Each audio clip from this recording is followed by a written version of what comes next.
Madam, ಇವತ್ತು ಅಧಿವೇಶನದಲ್ಲಿ ನಡೆದಿರುವಂತ TRP ಹೆಚ್ಚು ಮಾಡುವಂತ ಘಟನೆಗಳನ್ನ ಬಿಟ್ಬಿಟ್ಟು ಈ ರೀತಿಯಾದಂತ ಹೃದಯ ವಿದ್ರಾವಕವಾದಂತ ಸುದ್ದಿಯನ್ನ ನಾವು ತೋರಿಸ್ತಾ ಇರುವಂತದ್ದು ಅತ್ಯಂತ ಶ್ಲಾಘನೀಯವಾದಂತದ್ದು.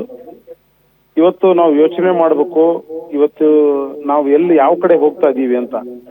ಮಾನವೀಯ ಗುಣಗಳನ್ನೇ ನಾವೆಲ್ಲ ಎಲ್ಲೋ ಒಂದು ಕಡೆ ನಾವು ಮರ್ತು ಬಿಟ್ಟಿದ್ದೇವ ಅನ್ನುವಂಥದ್ದು ಬಹಳ ದುಃಖ ಆಗ್ತದೆ. ಯಾಕೆಂದ್ರೆ ನಾವು ನೋಡ್ತಾ ಇದ್ದಾಗೆ ಇವತ್ತು ಜನರಿಗೆ ಕೆಲಸದ ಒತ್ತಡ, ತಮ್ಮದೇ ಸ್ವಂತದ ಕೆಲಸದ ಬಗ್ಗೆನೇ ಹೆಚ್ಚು ಗಮನ ಕೊಡ್ತಾ ಇದ್ದಾರೆ ಹೊರತು ಮಾನವೀಯ ಗುಣಗಳ ಬಗ್ಗೆ ಯಾರಿಗೂ ಕಾಳಜಿನೇ ಇಲ್ಲ ಅನ್ನೋಷ್ಟು ಮಟ್ಟಕ್ಕೆ ಇವತ್ತು ಸಮಾಜ ಬೆಳೆದು ಬರ್ತಾ ಇದೆ ಅನ್ನುವಂತ ಅನುಮಾನ ಮೂಡ್ತಾ ಇದೆ.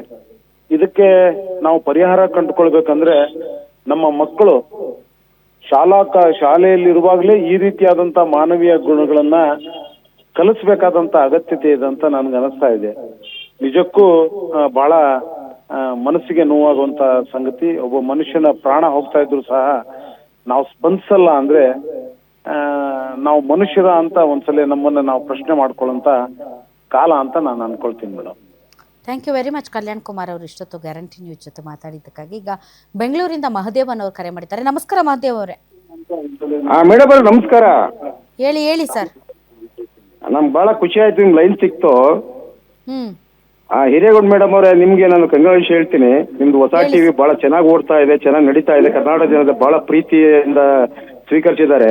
ಇಂಥ ಅಮಾಯನಿಕ ಘಟನೆ ಆಕ್ಚುಲಿ ಬೆಂಗಳೂರು ನಡೆದಿದ್ದು ಬಹಳ ಬೇಜಾರಾಗ್ತಿದೆ. ಆದ್ರೂ ಬೆಂಗಳೂರಿನ ನಮ್ಮ ಜನ, ಕನ್ನಡ ಜನ ಅಷ್ಟು ಸುಲಭ ಬಿಟ್ಕೊಡಲ್ಲ.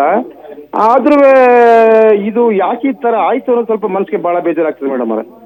ನಾನು ನೋಡಿಲ್ಲ ಸರ್, ಯಾಕಂದ್ರೆ ನಾನು ನೋಡ್ತೀನಲ್ಲ ಜನರನ್ನ. ಪಾಪ ಒಂದು ಸಣ್ಣ ಘಟನೆ ನಡೆದ್ರು ಕೂಡ ಏನು ವೆಹಿಕಲ್ಸ್ಗಳನ್ನ ಅಡ್ಡಾದಿಡ್ಡಿ ನಿಲ್ಲಿಸ್ಬಿಟ್ಟು ಹೋಗಿ ಫಸ್ಟ್ ಹೆಲ್ಪ್ ಮಾಡ್ತಾರೆ. ನಾನು ನೋಡಿರೋ ಎಲ್ಲ ಘಟನೆಗಳು ಹಂಗೆ. ಯಾರು ಕೂಡ ಪಾಪ ಯಾರಾದ್ರೂ ಬಿದ್ರೆ ತಂಪಾಡಿಗೆ ತಾವು ಹೋಗಿರುವಂತ ಘಟನೆಯನ್ನ ನಾನು ಇಲ್ಲಿವರೆಗೂ ಬೆಂಗಳೂರಲ್ಲಿ ಎಲ್ಲೂ ನೋಡಿಲ್ಲ. ಬಟ್ ಹೌದು ಮೇಡಮ್, ನಾನು ಅದೇ ಹೇಳ್ತೀನಿ, ಯಾವಾಗಲೂ ಸಹ ಅಷ್ಟು ಬೇಗ ಸ್ಪಂದಿಸ್ತಕ್ಕಂಥ ನಮ್ಮ ಬೆಂಗಳೂರು ಜನ ಇದಾಗಿದ್ದು ಬಹಳ ಬೇಜಾರಾಗ್ತಿದೆ. ಎಸ್ಟರ್ಡೇ ನೈಟ್ ಆಗಿರೋದು ಬಹಳ ಮನಸ್ಸು ಬೇಜಾರ. ಅಯ್ಯಪ್ಪ ಅವರು ಉಳಿತಿದ್ರು ಅಂತ ಅನ್ಕೋತೀನಿ ನಾನು.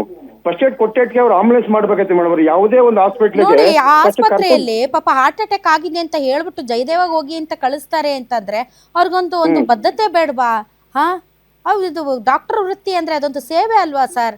ದೇವ್ರು, ಸಾಕ್ಷಾತ್ ದೇವ್ರುಗಳಿದ್ದಾಗೆ ಒಂದು ಆಸ್ಪತ್ರೆಯಲ್ಲಿ ಒಂದು ಪ್ರಾಥಮಿಕ ಚಿಕಿತ್ಸೆಗೆ ಇವ್ರಿಗೆ ಯೋಗ್ಯತೆ ಇಲ್ಲ ಅಂತಂದ್ರೆ ಇವ್ರು ಯಾಕೆ ಆಸ್ಪತ್ರೆಗಳನ್ನ ಇಟ್ಕೊಂಡಿರ್ಬೇಕು? ಇವರು ಯಾಕೆ ಬೇಕಂತ ಆಸ್ಪತ್ರೆಗಳು ಒಂದರಂತೆ ಮಾಡಿ ಇಟ್ಕೊಂಡಿರ್ತಾರಲ್ಲ ಇವರು ಆಸ್ಪತ್ರೆಗಳನ್ನ?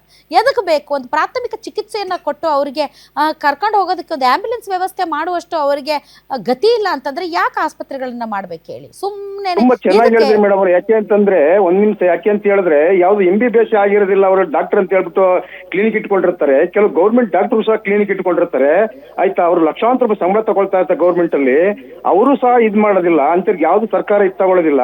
ಯಾವ್ದಾಗ್ಲಿ ಮೇಡಮ್ ಅವ್ರು ಒಂದು ಆಂಬುಲೆನ್ಸ್ ಮಾಡಿ ಅವ್ರು ಕಳಿಸಿದ್ರು, ಅವ್ರು ಪಕ್ಕ ಉಳಿತಾ ಇದ್ರು ಮೇಡಮ್ ಅವರೇ. ಚಿಕ್ಕ ಮಕ್ಕಳು ಉಳಿತಾ ಇದ್ರು ಸರ್. ಪಾಪ ಎಷ್ಟು ಮನಸ್ಸಿಗೆ ತಡ್ಕೊಳಕ್ಕಾಗದೆ ಆತ ಬೈಕಲ್ಲೇ ಹೋಗಿದ್ದಾನೆ, ನೋವು ತಡ್ಕೊಳಕ್ಕಾಗದೆ ಆತ ಬೈಕಲ್ಲೇ ಹೋಗಿದ್ದಾನೆ ಹೆಂಡತಿನ ಕರ್ಕೊಂಡು. ಪಾಪ ಮನುಷ್ಯನ ದುರ್ಬಿಧಿ ನೋಡಿ ಹೆಂಗ್ ಕಾಯ್ಕೊಂಡಿತ್ತು ಅಂತ.